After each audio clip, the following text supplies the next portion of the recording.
meeting. That was a rehearsal. I'd like to just begin with the roll call. And Lawrence Green. Present. Gino Grimaldi isn't able to be here tonight, and Susan Cox.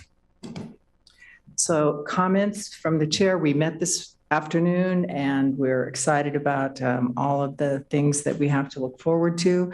And with that, I think we just begin. So is there anyone in the audience who signed up to speak? No. Okay. Then we will proceed to the first recommendation is contract number 2023-31, and Tom Schwett is going to run through this with us. Thank you, Tom.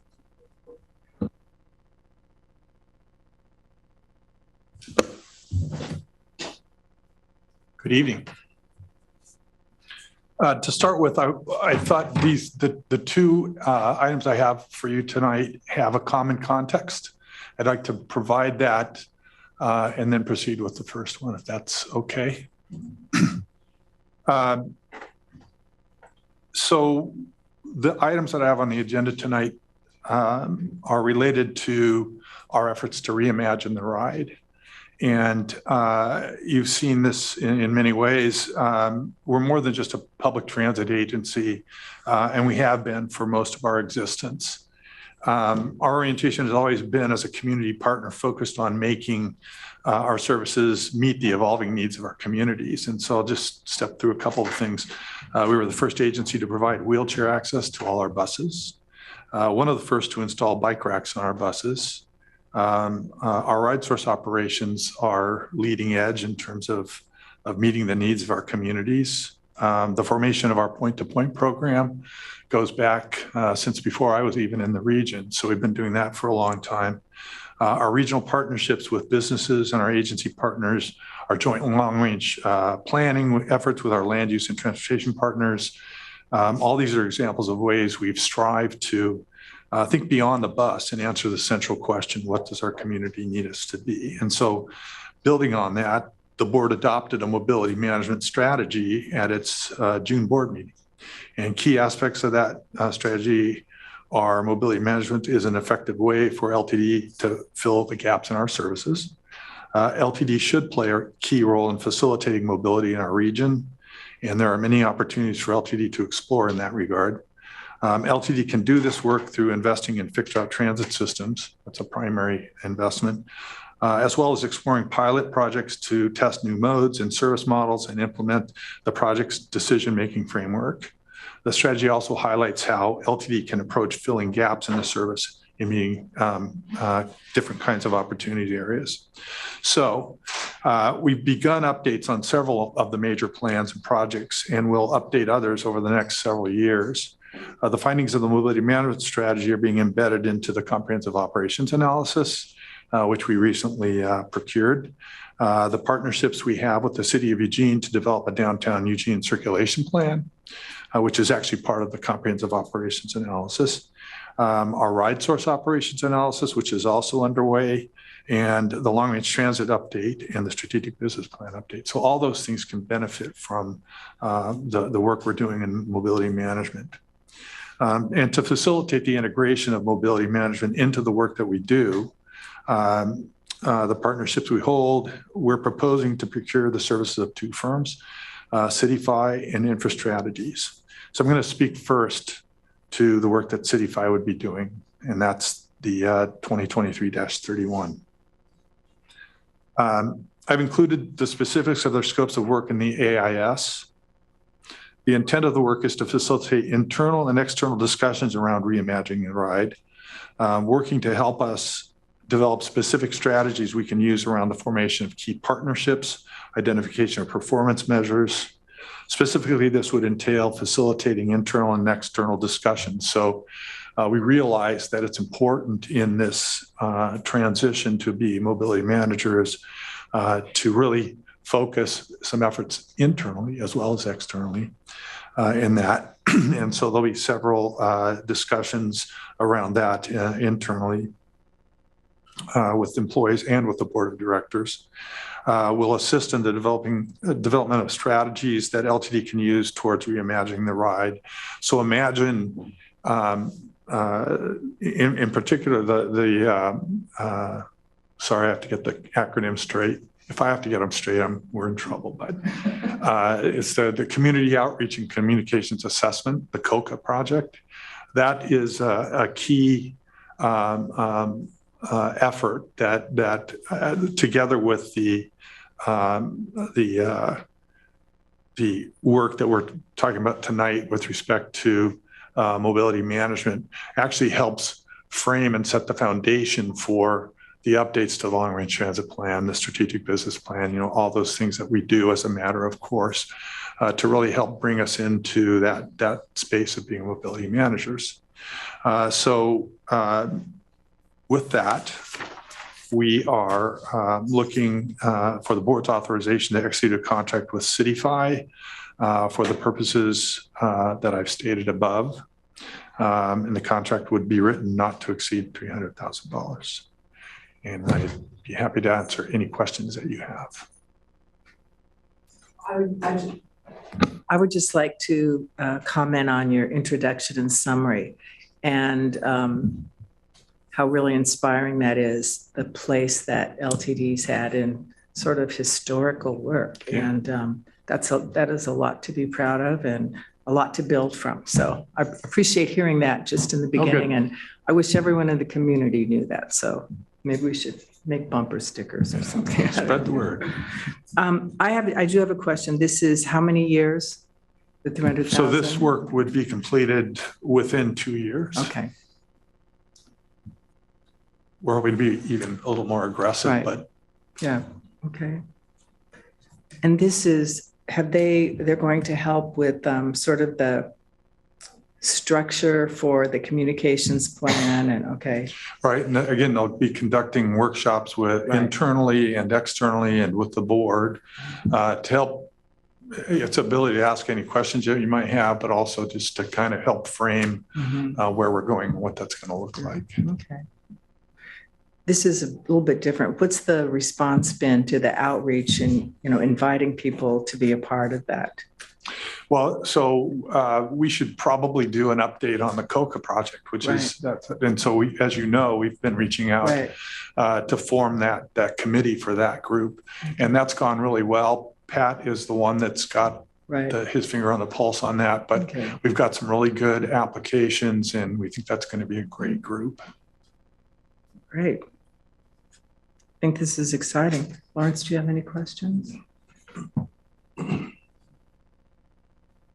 there anything else that we need to know that isn't in this document?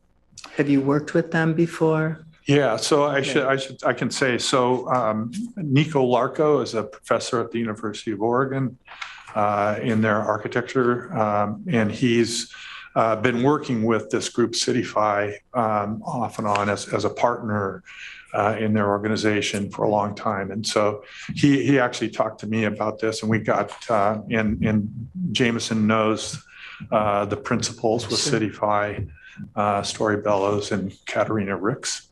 And the three of them would be primary. And then we'd also have work. We're looking for or we have a consultant on board to help us do better outreach with communities of concern, let's just say. And so we think that'll be an important group to bring into this conversation. Great. It's nice that there's someone with local context involved. Yes. I like that a lot. Okay. All right, that sounds great.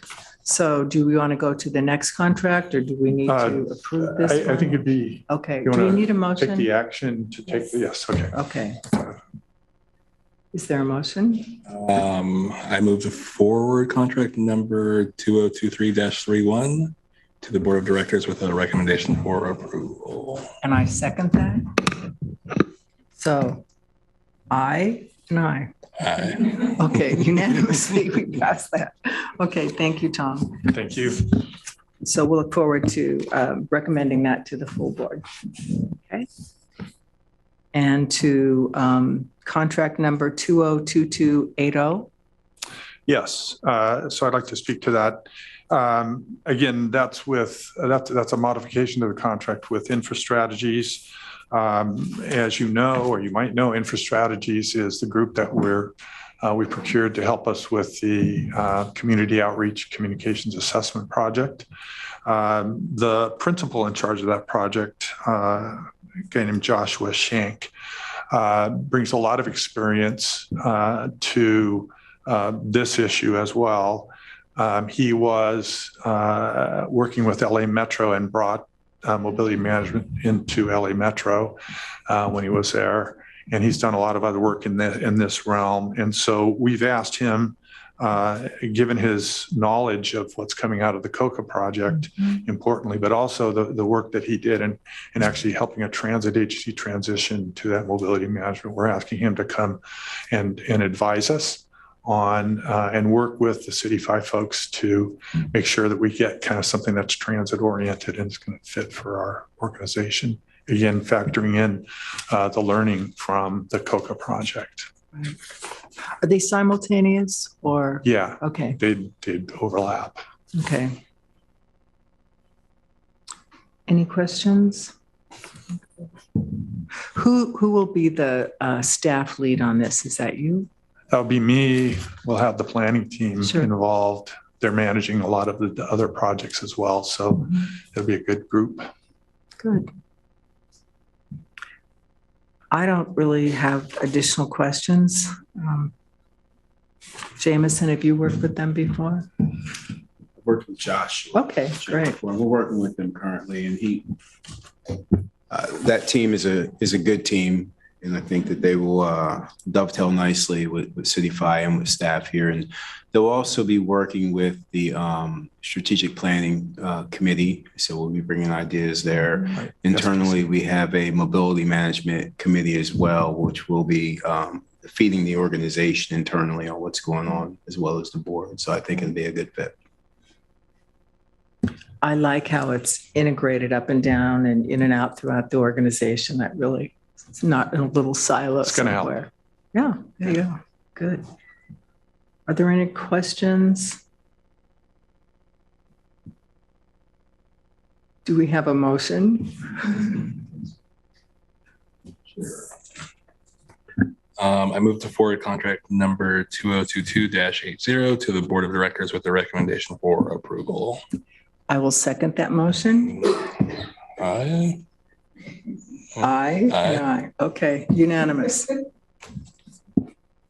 Okay, thank you, Tom. Well, thank you. This is going to be exciting. You're going to have a busy fall.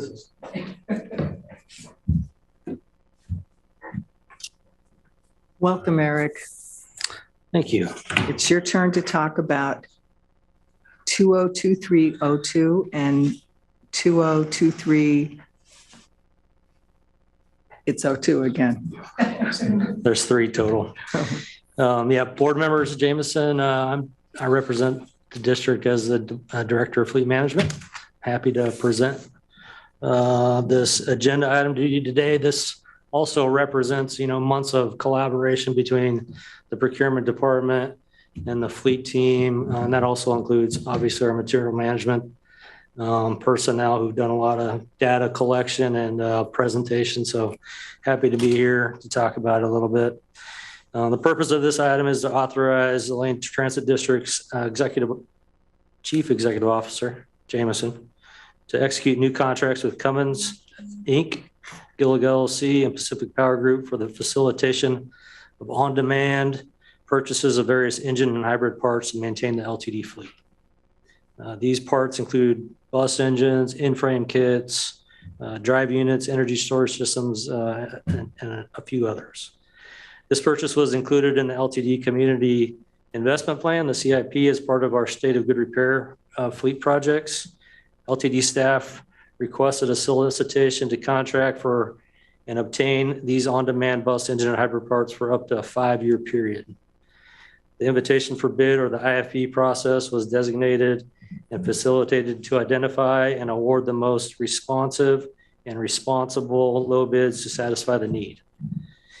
Bids were due in May 4th, 2023, and 4 suppliers responded with offers. DLR Distributors, Cummins Inc., Gillig LLC, and Pacific Power Group. And after a thorough review of the bids, Cummins, Gillig, and Pacific Power Group were identified as having the only lowest and most responsive bids for the identified parts. Prices for award were identified on a per item basis. Contract not to exceed or the NTE amounts submitted for recommendation are estimated by pulling together approximate purchases for the first year and potential options to extend and renew for up to 5 years using the forecasted totals in the solicitation documents. On the slide behind me, as what you see as the bidders for each item bid award category or the parts makers, the bid rank, and then the bid totals for each. And as you see, Cummins was the low bid on the Cummins parts. Kind of makes sense at just under $5 million. Gillig was the low and sole bidder on the BAE parts, and Pacific Power Group was the low bidder on the Allison parts.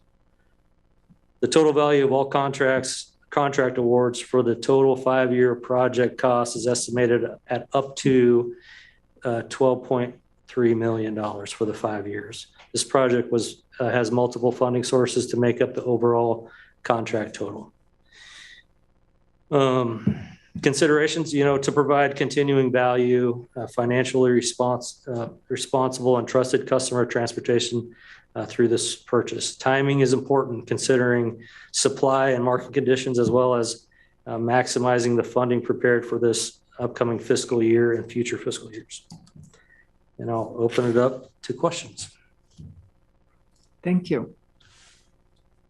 Where are these firms located? Good question. I think maybe Sarah can help me from procurement. I think they're all U.S. companies, but Sarah, do you have details? Hi, Sarah Brennan is in the office with Eric and team on this. And what we have here is 2 local based companies, and then Gillig LLC, the office or the supplier for coming out of California, and they have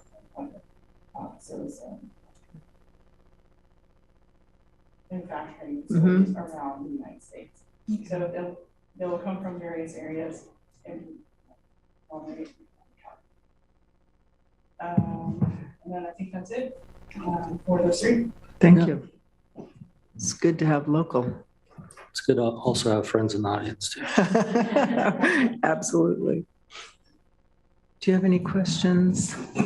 Only, so these are yearly contracts with the option to extend every year? This is a 1-year base contract with the opportunity to extend up to 5 years. And that number total represents all the parts we project to possibly have to purchase for the total 5 years. Okay. And that can be adjusted, evaluated every year, right? Absolutely. Okay. Our buses will, in most cases, tell us what we need to buy. Right. But you'll see the upfront, the first year looks like just under $2 million based off of the projected parts we think we'll have to address. And the increase is kind of as we go, as some of our newer buses age and we get closer to midlife and the replacement or rebuilding of major components. Do you think that you're giving enough space in terms of, is it going to be adequate if expenses go up, which they likely will? It's a great question. I believe that we've forecasted to the extent we can, and probably to the higher end. In some of these cases, we've put on the contract new engines when we also have rebuild capability engines. So when we've included in this pricing new engines as well as rebuilt engines, we will most likely go with rebuilds with those, with our drive units as well. So what we see this as the higher cost to where we'll land. Okay. but give us the space to. Right, to okay, so move. there's wiggle room in there that you can move things around and not scrimp. Yes, ma'am. Okay. That's good. Anything else we should know, Jameson? No, except that, Eric, have you spoken to the board before? I've spoken to the board. I've not had an agenda item to present. This is my first. And you will be the contact person, the lead on this? I am the, what do we call it? Project contract manager Okay, this time. the grand poobah of the project, okay. Yes. Okay, good. So Eric joins us after a career with the Air Force and has been in his current role for 8 months, 6 months? 4 months? Director? Maybe. I Okay. don't know. It's gone by fast. So he's bringing some of those, some of that structure from his previous career into that area. And if he ever acts up, I know where to find his father. He's doing a great job over there. Thank you. Thanks, Good. Jameson. Appreciate it. Thank you. I don't have any more questions. I just am concerned that we budget enough rather than have to come back and say, "Ugh, you know, we thought that was enough." So that was my concern. Yeah. Okay. Do we have a motion? Yes, I do. I move to forward contract numbers 2023-02 Cummins, Gillig, and PAC PG to the board of directors with a recommendation for approval. And I second that motion. All in favor? Aye. Unanimously. Thank you. Okay, thank you, Eric. You have your work cut out for you, I think. Okay. And the long-range financial plan, Pam? Good evening. It's nice how all of these things kind of go together, don't they? The plan and the activities.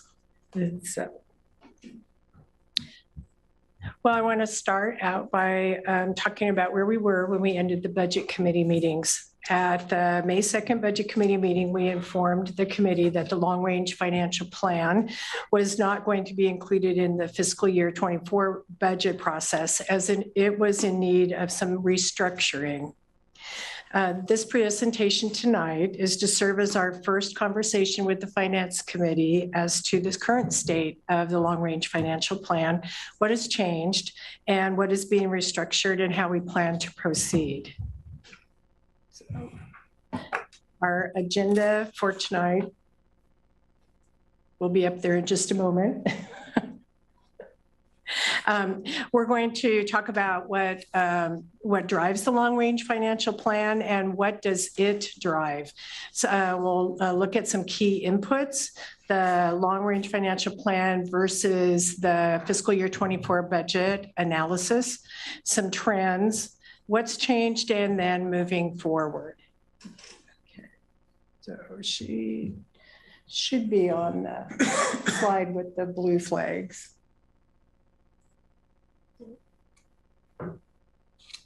Oh, that is not the same presentation. So should we do?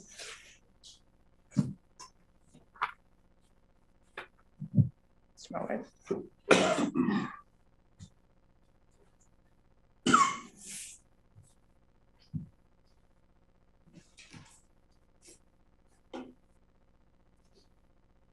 And while they're pulling that up, Hart will be joining us.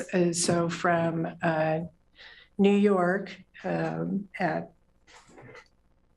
he'll be talking about his part. So the long-range financial plan is a partnership between the finance department and the planning department. And Hart Migdal is the planner that does the calculations and a lot of the trend analysis in the background. And then the finance department provides the some overall direction, and then also the budget piece of it. Okay, thank you. All right. So this is a slide that shows how the long-range financial plan and some of our other documents work together with the annual budget.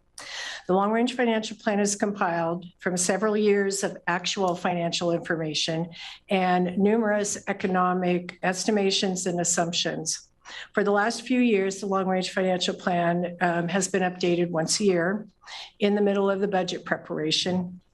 The proposed budget was used to update the financial data in the plan.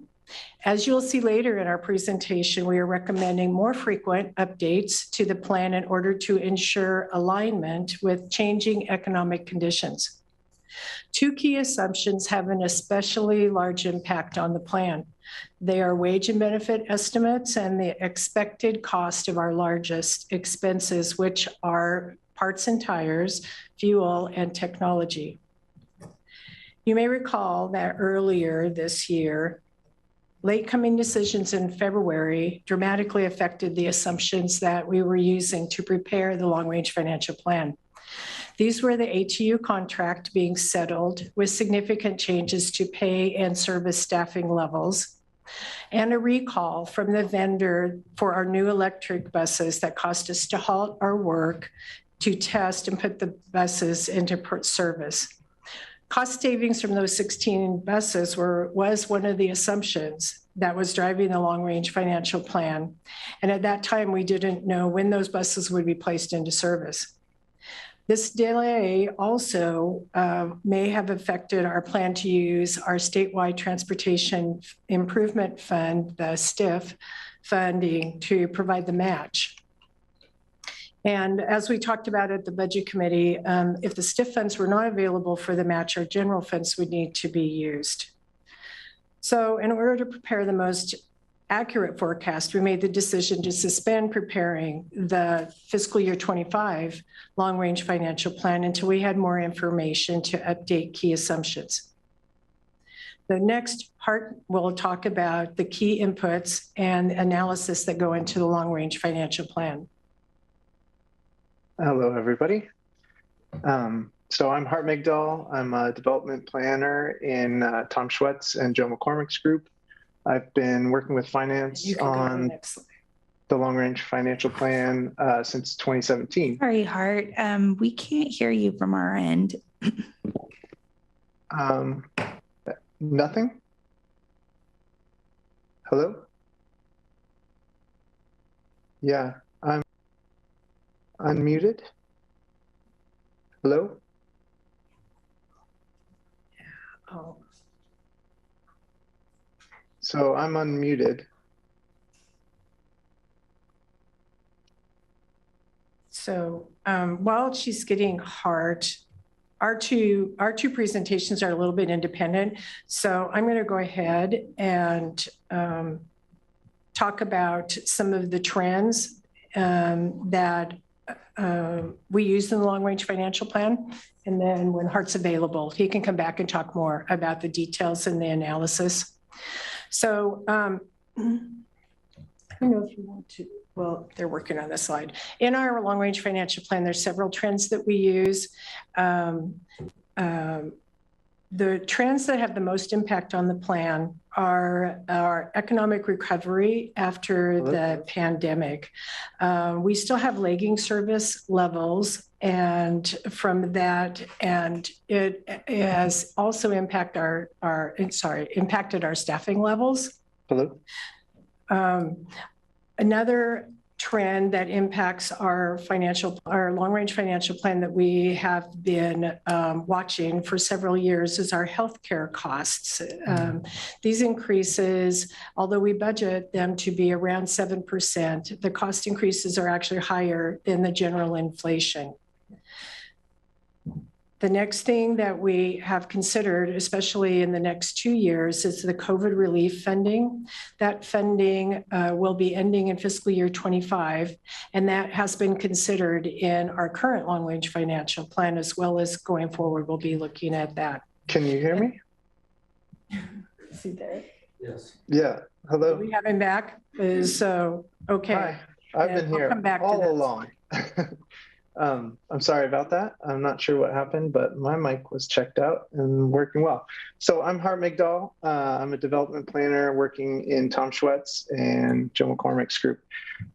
So I just wanted to go over real quick on this slide some of the key inputs to the LRFP. I've been working on this since 2017, and over the course of working on this plan, we've added more and more inputs to see if we can get some of our assumptions more dialed in and get more information out of the plan. So we use the current year budget estimate and the request for the budget for the next year, as well as actuals coming in from previous years. And that helps us set sort of a baseline to set our projections going forward over the 10-year horizon. We look at staffing, the current historical and projected levels, and what the relationship of those are to our service output and the expenditures. We look at the tax revenues using the Oregon Office of Economic Analysis quarterly updates variables that are correlated strongly with our payroll tax revenue. And so we've had good success projecting our numbers for the budget and also determining sort of a revenue envelope, and then using their projections for 10 years to help us figure out what our self-employment tax and our payroll tax and the state and lieu portions of our revenues. And that helps sort of firm up the revenue side of the plan. We look at operational data, so we'll have actuals about our revenue speed, our productivity, which is our boardings per service hour, and other data coming out of operations. And then also our forecasted operations in the plan, which is fairly significant for our expenditures. And then we look at other short and long range plans like the STIP plan, the fleet plan, long range transit plan, community investment plan. And we look at our transfers for other services into the Specialized Services Fund or Medicaid Fund, point to point, look at the ratio of revenues to expenditures there and make some assumptions about what we think in the short and long term would happen around those transfers.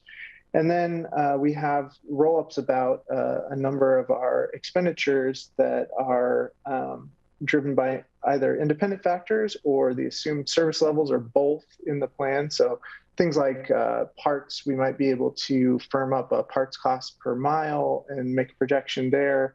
But we would also be increasing the level of service in the plan. So that parts cost is one assumption, and then also the additional miles we might expect to travel will be the other part of that assumption in the plan years. And like I've said earlier, we have about 20 years of historical actuals, financial operations, staffing numbers too that we work from. You can go to the next slide. So the opportunity of coordinating, the short budget level of planning with our long range planning is that we can set some goals that might be achieved over a longer period. We also can identify some of the risks that we want to monitor and mitigate. Can't tell if you guys are looking at the next slide on my screen. It still says key inputs. Thank you. So, what Pam is describing is trying to rejigger this process a little bit so that we can have more of a dialogue between the long range plan and the budget planning. We can set some goals and we can look at things that we want to monitor. So what this slide is showing is comparing the last version of the plan that we made about 1.5 years ago, what it had for the forecast year of fiscal 24 compared to the fiscal 24 budget. And I think the summary is both revenues and expenditures are higher in the fiscal 24 budget than we had assumed in the plan. And I think this sort of underlines what we were charting a course with the plan, but LTD is on a different course now, and we need to put those things together if we want to be able to look in the long term. So our tax revenue was fairly close, but we had set some goals and expectations around the level of operating assistance from the federal government and from STIF that was higher than we were able to put into service. At least the STIF plan was higher than we were able to put into service, and then the federal assistance is higher than we expected relying on this year. And then our operating revenue, we have a lot of that is fares, and we had less service. If you look down at service and productivity, we're operating about 3.2% less service today than we had hoped in the plan. And so that also correlates with some of the other drivers in the plan. We have fewer boardings, so we have fewer fares. We have higher staffing levels also than had been assumed in the plan, which is really the capacity that we've built in the last year to operate more service. And then jumping back up to expenditures, not looking at the transfers, our personnel, so we have staffed up, we have a higher personnel, some of the wage costs that Pam was describing in the union contract, we didn't anticipate as high a level of increase there. And then our M&S is also a little bit higher. So we are getting more revenues, we're getting more, but we also have more expenditures, and we are operating less service than we had in the plan. So let's go to the next slide. So I also wanted to talk about some of the trends we're seeing. So these percentages are not comparing the difference between anything, but it's looking at the 5-year trends in most cases for some of the key parts of the plan. So we're seeing and expecting steady growth in our revenues, about 4% each year. And that's about 3/4 of our resources come from tax revenue. So that's good, but our operating assistance, as I said before, we have a higher reliance on federal aid than we had in the plan. So back in fiscal 19, for some perspective, the operating assistance was about 5% of our resources. This is also before we had STIF dollars that we were spending in our plan. And then in fiscal 24, that's more like 1/5 of our resources, 20%. Our operating revenue, we have a lower reliance on it than we've had previously. So in fiscal 19, that was about 15% of our resources. And in fiscal 24, it's less than 10%. So we know that we'll be relying less on operating revenue going forward. Expenditures are growing also, not quite at the same rate, which is a good thing, but our personnel costs have grown. So they're growing about on pace with some of the growth that we're, once we adjust for inflation, we're seeing in the tax revenue. Our materials and services have recently grown very fast, though. So that's looking at, in recent years, between 5 and 7.5%. The specialized services transfer, you see long-term growth or even short-term growth, depending on where you want to look. So the previous maximum was in fiscal year 18, and we're 20% higher than that now. And so there's an average growth over 10 years of about 11% each year in that transfer. So that's something we want to be looking at and strategizing around. And then service and productivity, the cost per service hour are showing that we're becoming less efficient over time. And so our productivity cost is increasing around 5 to 6% each year, which is faster than in the pre-COVID periods of around 3 or 4%. So that's another thing to look at and try and, when we set goals around being more efficient, we want to look at how we can control some of our expenditures there. And then, the other big component with service and productivity is the denominator there is how many hours of service we're putting out. And so if we're able to add service, there's less growth in the variable costs of adding service than in all other types of expenditures that we see. So what that means is we're able to, when we're staffed at the right levels, when we have the right capacity to put service on the road, we can do it much more efficiently. And we would expect that cost per service hour to go down when we're able to put more service on the road. And I'm going to turn it back over to Pam. And thanks for bearing with some of the technical difficulties. Thank you, Hart. Okay, so now we'll finish up talking about the trend changes. The next slide. So we talked already a little bit about the post-pandemic economy, increasing healthcare costs, and our COVID relief funding. The other trend that was already considered in our previous long-range financial plans were the cost savings that we plan to get from the transition to electric buses. So our changing trends are increasing inflation.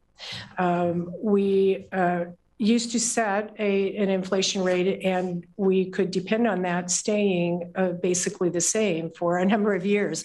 Well, the last 2 years has proven us wrong in that. So we will be spending more of our time looking at increasing inflation and also adjusting that more often throughout our 10-year plan.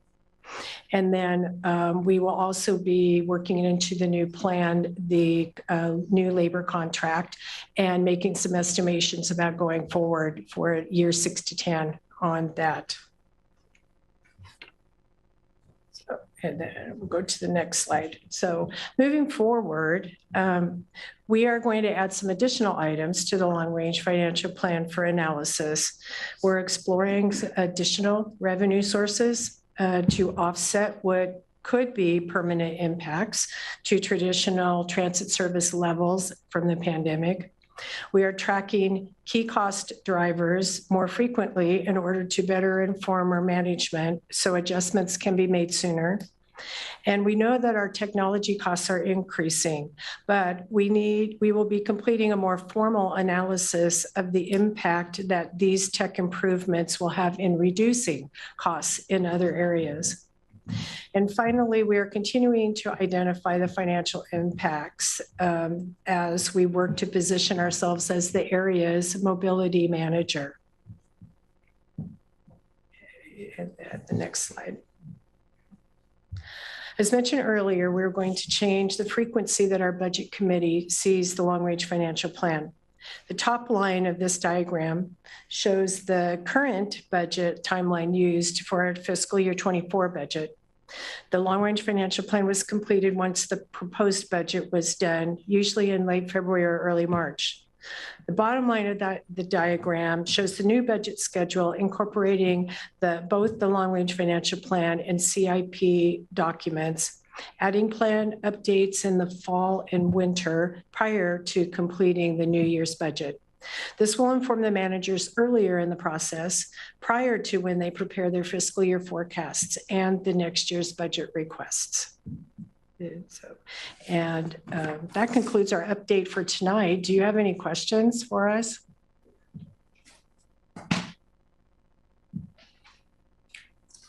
It's a lot of information. Yeah, I know. It's part of what you're talking about is a bit sobering.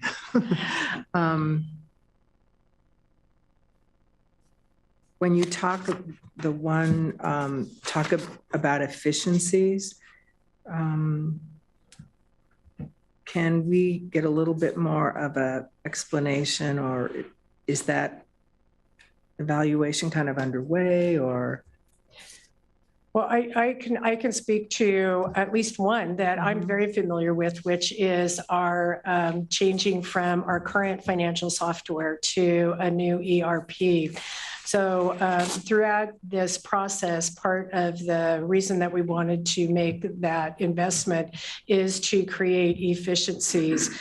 We are looking at all of our workflow processes and reconfiguring them using that new technology, having a newer financial software that will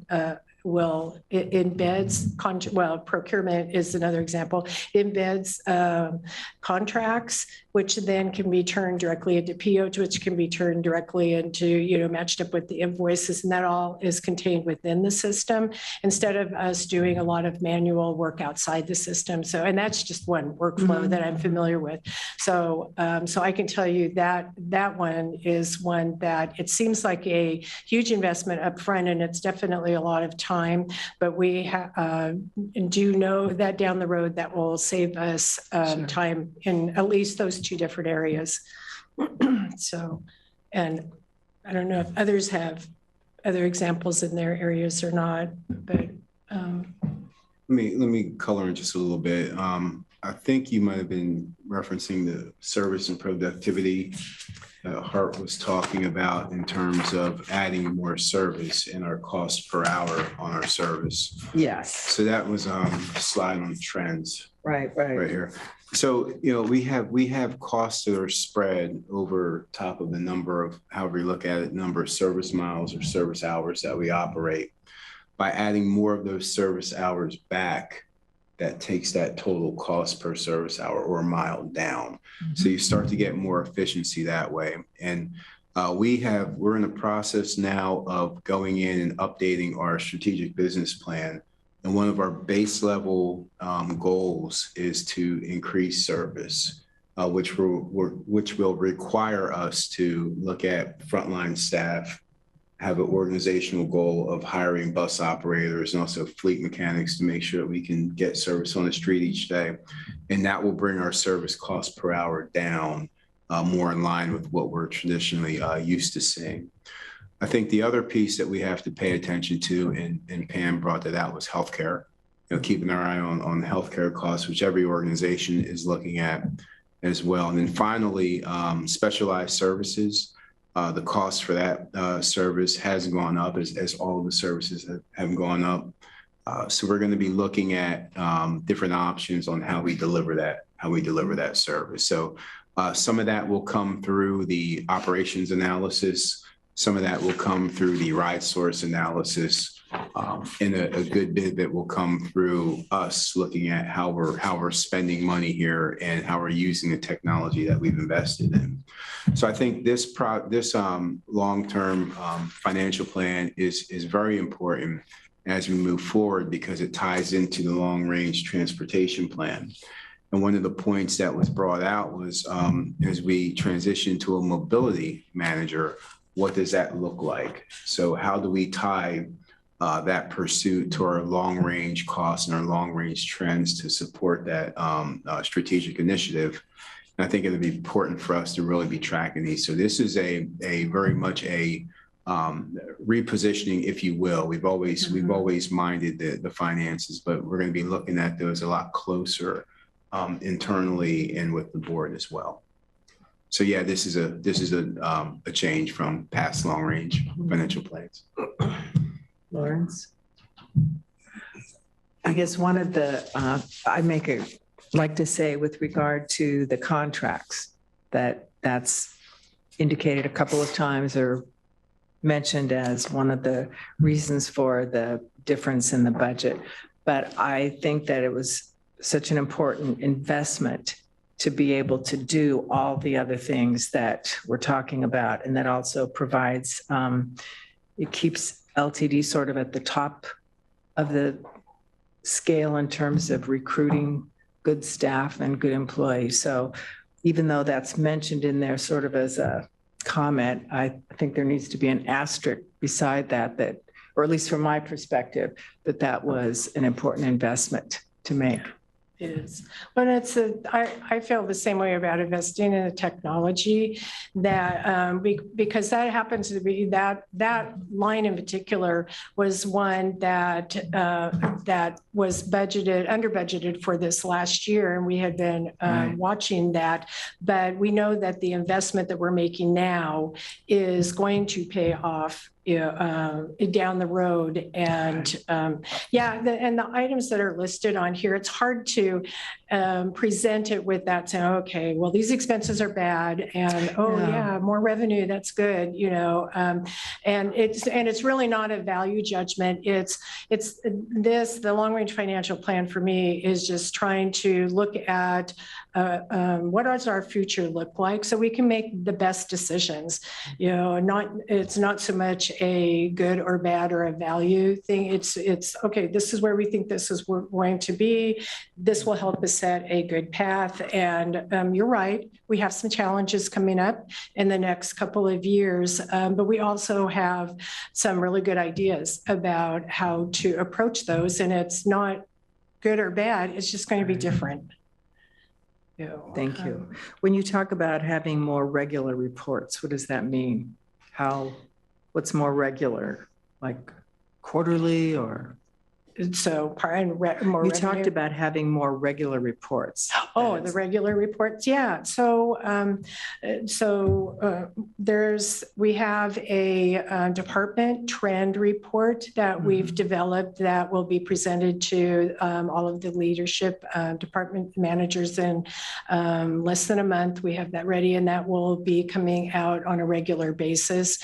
We also have the bringing back the long-range financial plan 3 times a year to discuss that along with the community investment plan rather than just once a year. Okay, We wanted to get it in front of the budget committee more often so that it wasn't just once, the one budget committee that they go to and you say, okay, here's the long-range Right. financial plan.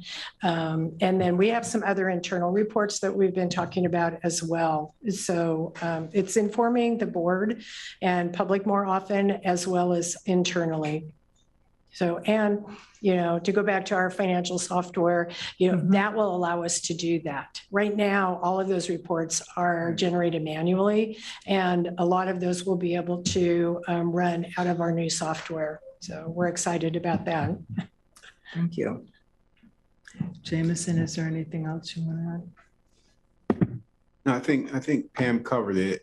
Just a renewed focus as the software comes online for internally the departments to be looking at results and how we're spending taxpayer money and what our results are. So we'll be keying in on that over the next few years for sure. Yeah. I think the community engagement process is really going to help just get public support and community support for all the things that we're talking about. So Great. To the good. Anything else?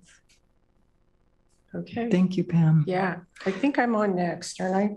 I think I'm up next again, so. Okay, thank you. Yeah. So, all right. So while Ally brings up, we're next going to talk about our fiscal year 23 preliminary financial report. So tonight's presentation will be a condensed version of what was emailed to the full report was emailed to the board last month. Hopefully, we had a few minutes to go over the slides that were in that report. The purpose of the preliminary financial report is the ORS 267-140 requires that all transit districts present a financial report within 30 days after the end of the fiscal year. So I want to emphasize that this report is preliminary. We are still working on paying bills from last fiscal year. We are also working on grant reconciliations and billing our grant revenues.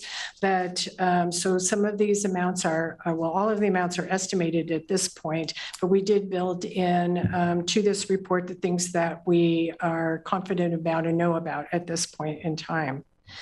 So we're going to take a look at some highlights and then each of the funds and then where we stand in our cash and reserves at the end of the year.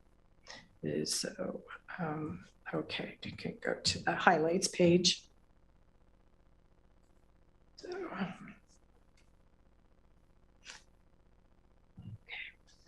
all right. At the highest level, the most important thing to note is that our district continues to be financially healthy. Our resources cover the expenditures in all of our funds. Our cash reserves meet our financial reserve policy. And our revenues exceeded our expectations despite the service and hiring challenges. Expenditures are now expected to end below budget. Due to lower personnel service costs and spending less on materials and services in several areas. A tight labor market has made hiring across the board challenging. We all know about that. And our general fund transfers to the other funds will be at or below the amounts that we had budgeted.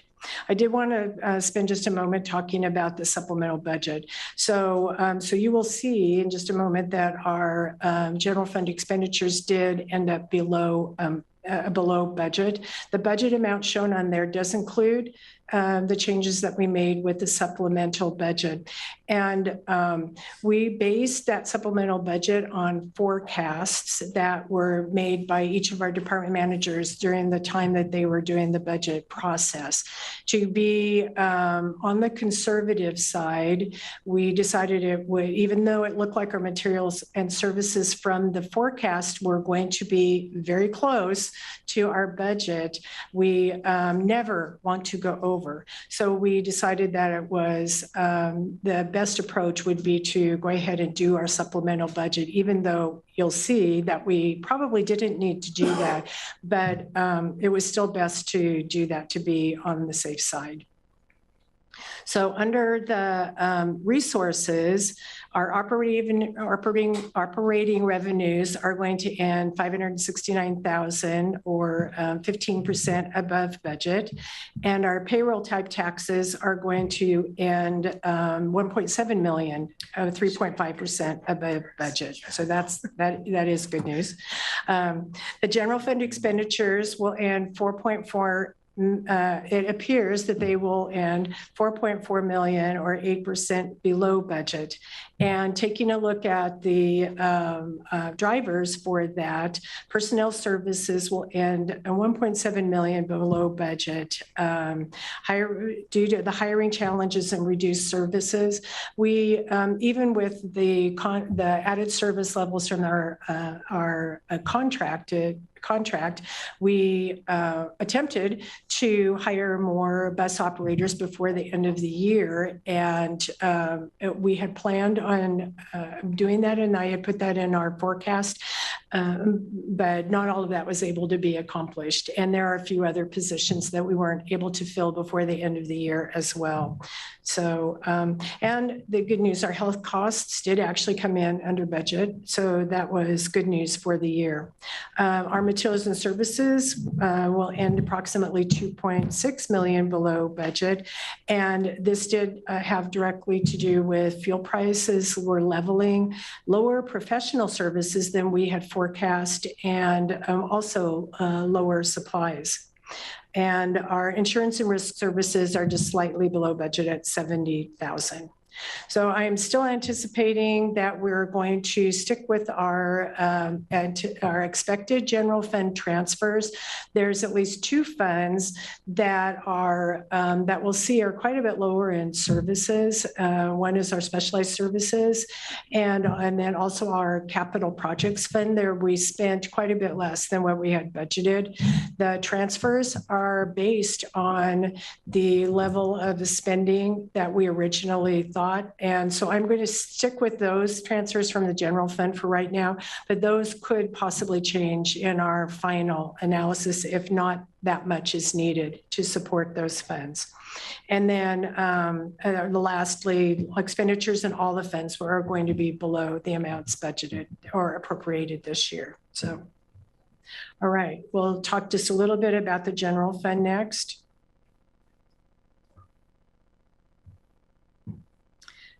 Okay, as mentioned, our general fund resources are estimated to end above budget, and our requirements are estimated to be below budget. In the original budget, we anticipated a gap of approximately 10 million between our resources. This is in the budget column, our resources of 72 million, and then our requirements of about 83 million. Working capital was planned and was used to meet this gap.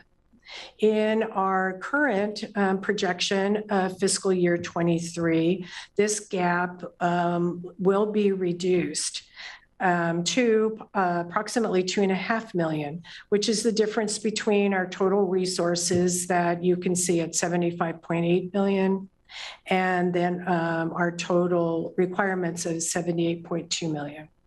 So that will have if that comes about, that will have a positive impact on our ending working capital, which we talked about that at the budget committee, how having the ending working capital, knowing that as a cushion for our COVID days. We did anticipate this next year to have just the minimal amount transferred to our Sustainable Services Fund. So we may be able to take another look at that when we meet in the fall to look at how we actually ended up. Okay, now we'll talk a little bit about the other operating funds. Under our Specialized Service Fund, our resources are showing below budget due to less service. And the largest difference in the budget to actual here is actually in a contract that's directly with OHA. It was budgeted to be $2.4 million, which is similar to what we had brought in under this contract in pre-pandemic. But that particular contract had very low service in fiscal year 23. So a portion of that $6.7 million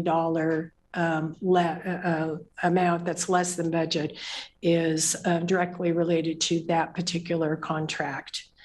So our requirements are still below our estimated resources and again, quite a bit below budget. But and then you can see where the line that's a transfer from the general fund that we have budgeted at the original amount that we had anticipated, that we may consider reducing that amount if it looks like we don't actually need it in this fund. So, all right, we'll go into the Medicaid fund. Similarly, the Medicaid fund is below budget due to a reduction in ridership activity. And again, this one doesn't require as much of a transfer from the general fund, but I'm anticipating to leave it at the same amount because basically there's currently showing just a very, very small shortfall between resources and requirements. But again, I don't think in the final analysis that it will end up that way. This particular one is one where we're still balancing one of the contracts, and I will end up at least even on this one before the end of the year. So, all right. The next one is the point-to-point. So our point-to-point fund, again, was not able to, due to service reductions, be able to spend its entire budget this year, but it will have, the resources will be enough to pay for the requirements that we did provide. And in this case, these are all grants that were previously awarded and are in the process of being spent. So anything that isn't spent in particular in this fund does just roll forward into the next year. And it's not like we're losing any of that, those grant funds at this point. So, okay, now let's finish up with the Capital Projects Fund. In our Capital Projects Fund, we had anticipated having about $50 million of projects going on this year. We were actually able to spend about half of that, 22.5 of that.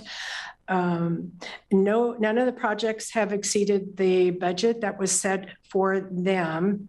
And of our 22.6 million spend, only 198,000 of that amount was 100% funded by the general fund.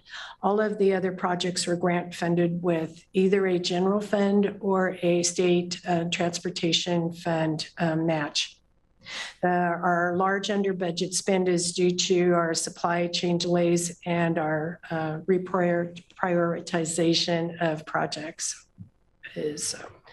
Okay. All right. And then I'll finish up talking about our cash and reserves. The bottom line for the district's financial health really comes down to having adequate cash to pay our bills, match our grants, and sustain our services, even during foreseeable and unforeseeable events, recessions, disasters, and emergencies. So our cash balance is on target to meet the board adopted reserve policy minimums with 10.2 million in working capital buffer that will be used to offset the $10 million planned fiscal year 24 general fund budget working capital.